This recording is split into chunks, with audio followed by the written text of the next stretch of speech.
भक्त वत्सल भगवान की, वृंदावन धाम की जय जय श्री राम। आए हुए सभी भक्तों को जय श्रीमन्नारायण, जय श्री कृष्णा, राधे राधे, जय गौरी गोपाल। कैसे हैं आप सब? आप सबको जय श्रीमन्नारायण, बहुत बहुत स्वागत, वंदन, सबका अभिनंदन। आप सब खुश रहें, प्रसन्न रहें, यही भगवान से मंगल कामना है। भगवान की कथा की पावन गंगा में हम डुबकी लगा रहे हैं और हमारे श्री सुशील कुमार गुप्ता जी और आपकी धर्म पत्नी श्रीमती रूबी गुप्ता जी कथा की इस पावन गंगा में डुबकी लगाकर अपने लोक परलोक दोनों को सार्थक कर रही हैं और जीवन को कृतार्थ कर रही हैं। अपनी 21 पीढ़ियों को आपने तार दिया है। भागवत की कथा कहते हैं बिहारी जी की महफिल को बिहारी जी सजाते हैं और वृंदावन वही आते हैं जिन्हें बिहारी जी बुलाते हैं। आप आए नहीं हैं, आपको बिहारी जी ने बुलाया है। बिना बुलाए यहां पक्षी भी नहीं आता, बिना बुलाए यहां पक्षी भी नहीं आता उड़ के। इसलिए तो कहा वृंदावन की महिमा प्यारे कोई ना जाने, प्रेम नगरिया मनमोहन की प्रेमी पहचाने। ये वृंदावन की महिमा सब नहीं जान पाते। धन्यम वृंदावनम तेन भक्तिर नृत्यति यत्र चा। ये वृंदावन भगवान का धाम है। भगवान की इच्छा हुई कि आप यहाँ आए और आप कथा सुने। जब आप पर भगवान की नजर पड़ी तो भगवान ने अपने पास बुला लिया, यहाँ आओ मेरे पास। और आपके साथ ये परिवारी जन आपके आए और सबका मन भगवान में लग रहा है और आप सबका कल्याण कर रहे हैं। बहुत बड़ा पुण्य आपने कमाया है। आपके पुत्र प्रद्युम्न गुप्ता जी आप भी कथा सुन रहे हैं। छोटा बच्चा है और आप भी कथा सुन रहे हैं। छोटे छोटे बच्चों को भी इसी बहाने माँ बाप को कथा सुनवानी चाहिए। भागवत में आप आओ, बच्चे आए, बच्चे भी सुनेंगे, वो भी कुछ सीखेंगे। आप नवी मुंबई से आए हैं और कथा सुनते सुनते ही आपके मन में भाव जागा। टीवी पर कथा सुनते सुनते हम भी भागवत कराएं। और देखो, भागवत सुनते सुनते भागवत कराने का मन आया तो जब आप भागवत सुन रही थी तब आपके हृदय में भगवान विराजे थे। भागवत जी में लिखा है शुश्रू शुभिस्तक्षणात्। जब आप भागवत सुनते हैं उसी क्षण, जब भागवत सुनने का मन करते हैं उसी क्षण आपके हृदय में भगवान प्रकट हो जाते हैं और भगवान आपके मन से जो संकल्प कराते हैं वो भगवान पूरा जरूर करते हैं। और देखो, आज हमारी 25 बेटियों का यहाँ विवाह है और बेटियों के विवाह भी बिहारी जी ने अपने पास बुला लिए। इन सब जोड़ों को आओ हमारे पास, हम तुम्हारा घर बसाएंगे। आज गौरी गोपाल भगवान की कृपा से यहाँ 25 बेटियों का विवाह होने जा रहा है। आप भी इन बेटियों के माता पिता बनकर गौरी गोपाल में हमेशा की तरह आज भी यहाँ बेटियों का विवाह है। पिछली बार 21 बेटियों का विवाह था, इस बार 25 बेटियों का विवाह है। और अब 21 नवंबर को यहाँ पर 101 बेटियों का विवाह होगा। तो आप भी इन बेटियों के विवाह से अपने आप को जोड़े रखिएगा और कुछ अच्छा करने का मौका मिले तो भागिए मत, अच्छा करने का मौका मिले तो करिए। एक जंगल में आग लगी, सारे पक्षी भाग गए पर एक छोटी सी चिड़िया चौंच में पानी भर भर के जंगल की आग में डाल रही थी। कौआ बोला भाग चल, जल जाएगी। चिड़िया बोली क्यों भाग चलूं, मैं नहीं भागूंगी। तो क्या कर रही है?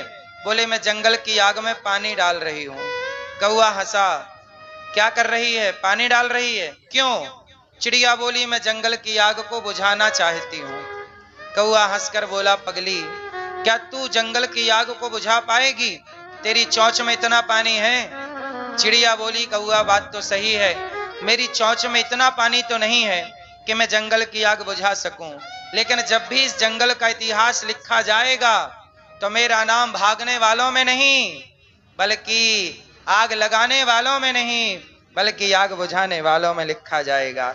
मैं भागी नहीं, मैंने इस जंगल की छाया ली है, दाना पानी खाया है, मैं इसे जलता हुआ कैसे देखूं? इसलिए समाज की सेवाओं से, जिम्मेदारियों से भागो ना, बल्कि समाज की सेवा करो। कई लोग भाग जाते हैं, हम नहीं करेंगे सेवा माता पिता की, हम नहीं सेवा करेंगे, ये हम नहीं, हमसे नहीं होगा। भाई जिम्मेदारियां निभाना ही जिंदगी है, जिम्मेदारियों से भाग जाना जिंदगी का नाम नहीं है। चिड़िया भी चाहती तो लगी थी आग भाग जाती, पर वो चिड़िया आग में पानी डालती रही। क्यों? क्योंकि जब इतिहास उठाकर देखा जाएगा तो मेरा नाम आग लगाने वालों में नहीं, आग बुझाने वालों में लिखा जाएगा। इसलिए आप भी अपना नाम इन बेटियों के विवाह की सेवा में लिखवाइए, वृद्ध माओं की सेवा में, क्योंकि घर से निकालने वाले बच्चे तो बहुत हैं। कुछ बच्चों ने अपना नाम अपने माँ को घर से निकालने में लिखवाया है, तो ये दास ने अपना नाम वृद्ध माओं की सेवा करने में लिखवाया है। नाम तो सबने लिखवा लिया, ईश्वर की डायरी में सबका नाम होगा। जिन बेटों ने अपनी माँ को घर से निकाला है, क्या उन बेटों का ईश्वर की डायरी में नाम ना होगा कि तुमने अपनी माँ को निकाल दिया? नाम तो मेरा भी भगवान की डायरी में होगा कि तुमने उन माओं को, जिन माओं को उनके अपने बच्चों ने निकाला, उनकी सेवा गौरी गोपाल में हुई। इसलिए मेरा नाम आग लगाने वालों में नहीं, आग बुझाने, माओं को निकालने वालों में नहीं, माओं की सेवा करने वालों में मेरा नाम होना चाहिए। समाज में ये लगी आग, उस आग में ये दास अनिरुद्ध सेवा का पानी ही तो डाल रहा है। कुसंस्कारों की आग लगी है, मूर्खता की आग लगी है, तो सेवा का पानी डाल डाल कर सिंचाई कर रहा है, ताकि कुछ तो संस्कार जीवित रहें, वरना लगभग संस्कार मर रहे हैं। प्रिय भक्तों, अपने आप को गौरी गोपाल की सेवाओं से जरूर जोड़िएगा। आप भी किसी एक कन्या का विवाह करने में मदद कीजिएगा, एक बेटी का कन्यादान आप भी कीजिएगा। कल हम लोगों ने कथा में सुना कि भगवान एक उंगली से पहाड़ उठाते हैं, गोवर्धन, गाय का वर्धन करते हैं, गाय की सेवा करते हैं और समाज को मैसेज देते हैं भगवान कि आप सब भी गाय की सेवा करना। गौ सेवा, गाय की सेवा बहुत जरूरी है। भगवान कृष्ण क्या करते हैं? गौ माता की सेवा करते हैं। आप लोग गाय की सेवा करते हो कि नहीं? हाँ या ना? गाय घर में रखो, गाय की सेवा करो, गाय के साथ थोड़ा समय बिताओ, गाय की सेवा करो। गाय की सेवा श्रेष्ठ सेवा है। भगवान की सेवा क्या है? गाय की सेवा, दीन दुखी की सेवा, इसी से ना भगवान प्रसन्न होते हैं। जैसे एक माँ है और उसका बच्चा बहुत भूखा है। माँ और बच्चा दोनों भूखे हैं, जिसमें कि बच्चा बहुत भूखा है, छटपटा रहा है। तो अब आप बताओ कि माँ कब खुश होगी? जब माँ को भोजन कराया जाए तब, या बच्चे को भोजन कराया जाए तब? पहले किसे भोजन कराएं? माँ कहेगी कि मुझे बाद में कराना, मैं नहीं खाऊंगी तो भी चलेगा, मेरे बच्चे के लिए जरूर दीजिए। जैसे माँ बच्चे की तृप्ति से, संतुष्टि से, बच्चे की खुशी से खुश होती है, ऐसे भगवान भी भक्तों की खुशी से खुश होते हैं। और माँ बच्चे के दुख से दुखी होती है, ऐसे भगवान भी भक्तों के दुखी हो जाते हैं। इसलिए भगवान ने गायों की सेवा करके समाज को गौ सेवा का मैसेज दिया है। इसके बाद भगवान ने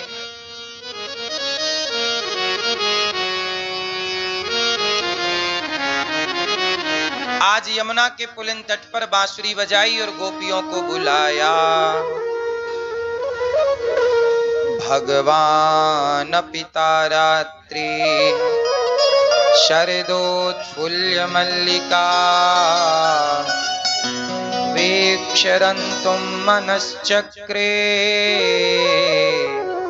योग मायामुपाश्रितः।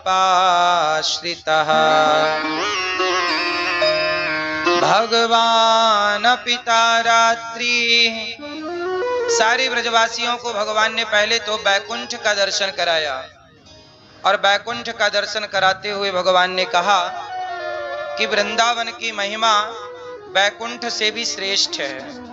ब्रजवासियों को बैकुंठ का नंद बाबा को वरुण देवता ले गए लाए और बैकुंठ का दर्शन करके ब्रजवासियों ने कहा कि हमें जितना सुख वृंदावन में है इतना बैकुंठ में नहीं।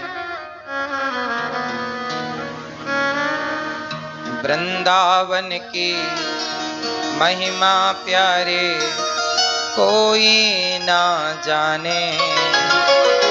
तो वृंदावन की महिमा बड़ी निराली है। आज भगवान ने बांसुरी बजाई। भगवान पिता रात्रि शरदोत्फुल्य मल्लिका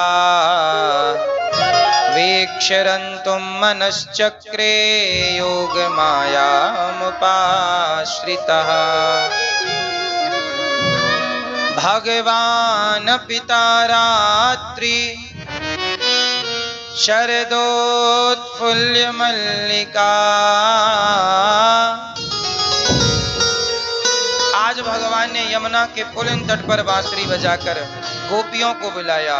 आज भगवान बांसुरी बजा रहे हैं, किसके लिए? जगत के लिए। राधा, ललिता, विशाखा, चंपकलता आओ।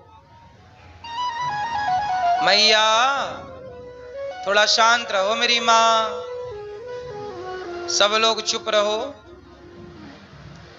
शोर ना करो, शांत रहो सब लोग, शांत करो सबको। मैया आज भगवान ने बांसुरी किसके लिए बजाई? गोपियों के लिए। राधा, ललिता, विशाखा, चंपकलता आओ, सब आओ, सबको बुलाया।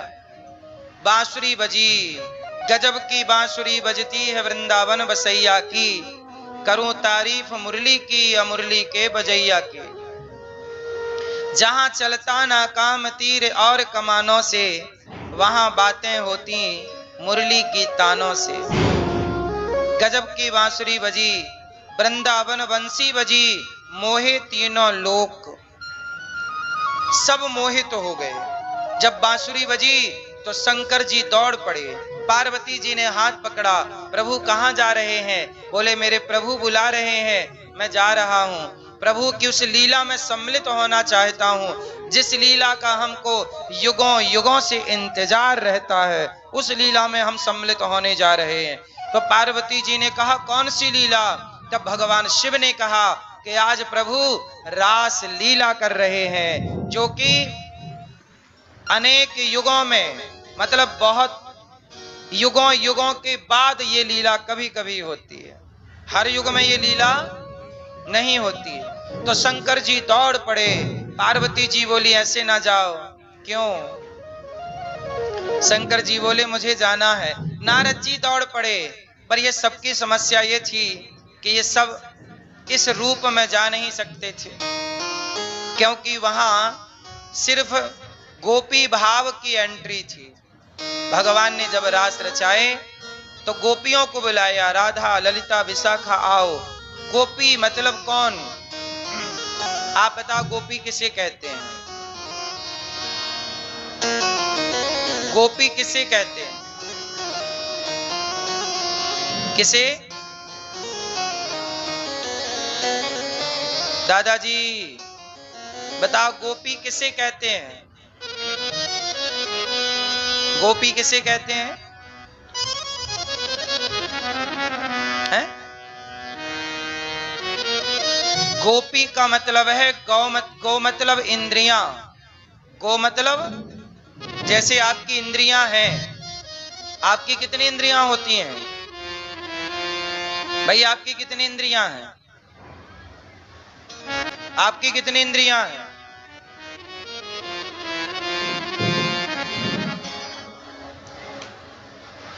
पांच। आपकी कितनी इंद्रियां भैया चश्मा वाले? पांच। भैया आपकी कितनी इंद्रियां हैं? पांच। इंद्रियां होती हैं 10। इंद्रियां कितनी होती हैं मेरी मां? कितनी? 5 ज्ञानेंद्रियां, 5 कर्मेंद्रियां। ज्ञान जैसे आंखों से ज्ञान होता है रूप का, कानों से ज्ञान हुआ शब्द का, वाणी से ज्ञान हुआ रस का, चमड़ी से ज्ञान हुआ स्पर्श का, नाक से ज्ञान हुआ गंध का। ये 5 ज्ञानेंद्रियां हैं। रस, रूप, रस, गंध, शब्द, स्पर्श, रूप, रस, गंध। वो 5 कर्मेंद्रियां जिनसे कर्म करते हैं आप लोग। हाथ से कर्म लेना देना, पांव से कर्म चलना फिरना, मुंह से कर्म बोलना बताना, और मूत्र द्वार और मल द्वार। ये 5 कर्मेंद्रियां, 5 ज्ञानेंद्रियां। गोपी मतलब जिन्होंने अपनी इंद्रियों को, इच्छाओं को, जैसे आंख क्या चाहती है? देखना अच्छा, रूप। कान सुनना चाहते हैं, चुगली, निंदा।